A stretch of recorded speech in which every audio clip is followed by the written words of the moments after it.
Okay, so I decided that for this I would just read 3 poems that I like. And I didn't write these poems, they're by poets who are already pretty famous, so you may have already heard these poems or read them, but I thought maybe you would like to hear my interpretations of them. So I'm just going to share my readings of them with you. And here we go. The first one is by Wendell Berry, who is a poet from my home state, and it's called The Peace of Wild Things.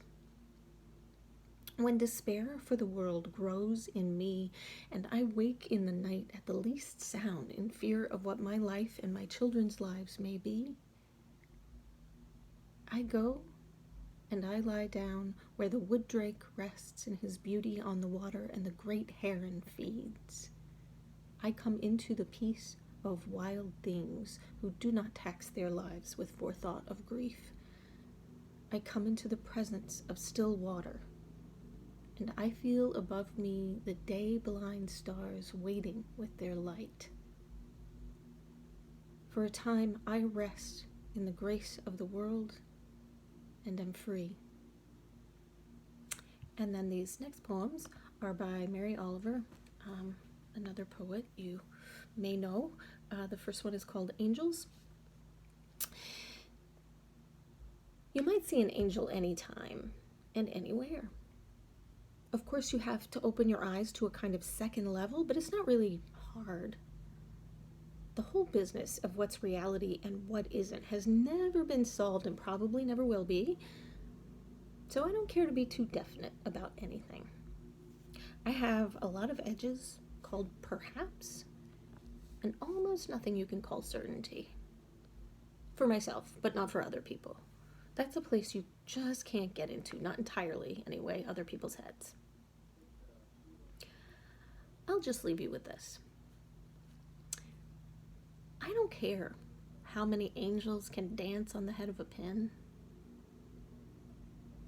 It's enough to know that for some people, they exist and that they dance.